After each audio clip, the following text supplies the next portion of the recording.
ಅಹಮದಾಬಾದ್ನಲ್ಲಿ ದೋಸೆ ಹಿಟ್ಟಿನಿಂದ ನಡೆದ ದುರಂತ ಜನರನ್ನ ಬೆಚ್ಚಿ ಬೀಳಿಸುವಂತೆ ಮಾಡಿತ್ತು.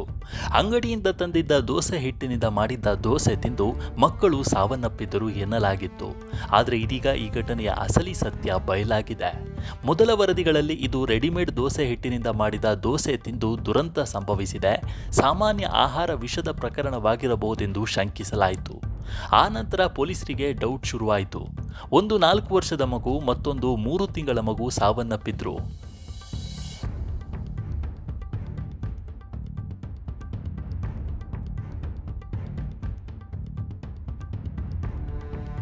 ಮೂರು ತಿಂಗಳ ಮಗುವಿಗೆ ಹೇಗೆ ದೋಸೆ ತಿನ್ನಿಸಿದ್ರು ಎಂಬ ಅನುಮಾನ ಶುರುವಾಗಿತ್ತು. ಇದರಿಂದ ತನಿಖೆಗಿಳಿದ ಪೊಲೀಸರಿಗೆ ಅಸಲಿ ಸತ್ಯ ಗೊತ್ತಾಗಿದೆ. ತನಿಖೆ ಮುಂದುವರಿದಂತೆ ವಿಷಯ ಬೇರೆ ದಿಕ್ಕಿಗೆ ತಿರುಗಿದೆ. ದೋಸೆ ಹಿಟ್ಟು ಮಾರಾಟಗಾರನ ಹೇಳಿಕೆಯ ಪ್ರಕಾರ ಅವನು ಪ್ರತಿದಿನ ಸುಮಾರು 90 ಕೆಜಿ ಹಿಟ್ಟು ತಯಾರಿಸ್ತಾನೆ. ಅವನಿಂದ ಹಿಟ್ಟು ತೆಗೆದುಕೊಂಡ ಇತರ ಗ್ರಾಹಕರಿಂದ ಯಾವುದೇ ದೂರು ಬಂದಿರಲಿಲ್ಲ. ಜೊತೆಗೆ 3 ತಿಂಗಳ ಮಗುವಿಗೆ ದೋಸೆ ತಿನ್ನಿಸ್ತಾರೆ ಎಂಬುದೇ ಪೊಲೀಸರಿಗೆ ಅನುಮಾನವಾಗಿ ಕಂಡಿತ್ತು.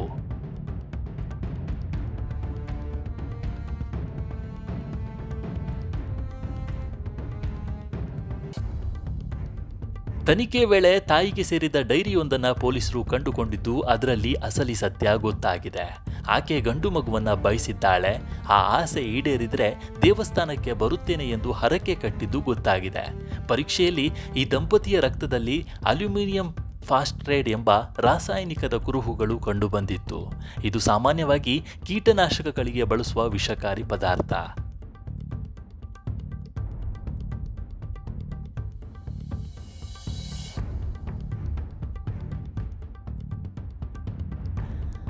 ಅಂದರೆ ಮೊದಲೇ ಶಂಕಿಸಿದಂತೆ ಹಿಟ್ಟು ಹಾಳಾಗಿ ಆಹಾರ ವಿಷವಾಗಿದೆ ಅನ್ನೋದಕ್ಕಿಂತಲೂ ಬೇರೆ ರೀತಿಯ ವಿಷಪ್ರಯೋಗದ ಸಾಧ್ಯತೆ ಹೆಚ್ಚು ಎನ್ನುವ ದಿಕ್ಕಿಗೆ ತನಿಖೆ ತಿರುಗಿತ್ತು.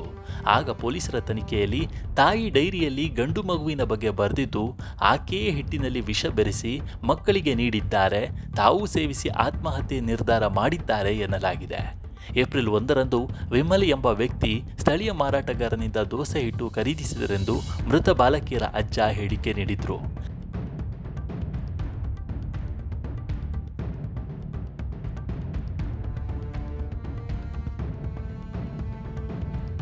ದೋಸೆ ತಿಂದ ಕೆಲವೇ ಹೊತ್ತಿನಲ್ಲಿ ಅವರ ಪತ್ನಿ ಮತ್ತು 2 ಹೆಣ್ಣು ಮಕ್ಕಳಿಗೆ ತೀವ್ರ ವಾಂತಿಯಾಗಿ ಸ್ಥಿತಿ ಬೇಗ ಹದಗೆಟ್ಟು ಅವರನ್ನು ಆಸ್ಪತ್ರೆಗೆ ದಾಖಲಿಸಲಾಯಿತು. ಆದರೂ ಏಪ್ರಿಲ್ 3ರಂದು 3 ತಿಂಗಳ ಮಗು ಪ್ರಾಣ ಕಳೆದುಕೊಂಡಿತು. ನಂತರ 4 ವರ್ಷದ ಮಗಳು ಕೂಡ ಮೃತಪಟ್ಟಳು. ಈ ಘಟನೆ ನಂತರ ಅಹಮದಾಬಾದ್ ಮುನ್ಸಿಪಲ್ ಕಾರ್ಪೊರೇಷನ್ ಆ ಅಂಗಡಿಯಲ್ಲಿ ಮಾರಾಟವಾಗುತ್ತಿದ್ದ ಹಿಟ್ಟಿನ ಮಾದರಿಗಳನ್ನು ತೆಗೆದು ಪರೀಕ್ಷೆಗಾಗಿ ಆಹಾರ ಮತ್ತು ಭದ್ರತಾ ಪ್ರಯೋಗಾಲಯಕ್ಕೆ ಕಳುಹಿಸಿತು. ಆಗ ಅಂಗಡಿಯವರದ್ದು ಏನೂ ತಪ್ಪಿಲ್ಲ ಎಂದು ಗೊತ್ತಾಗಿದೆ.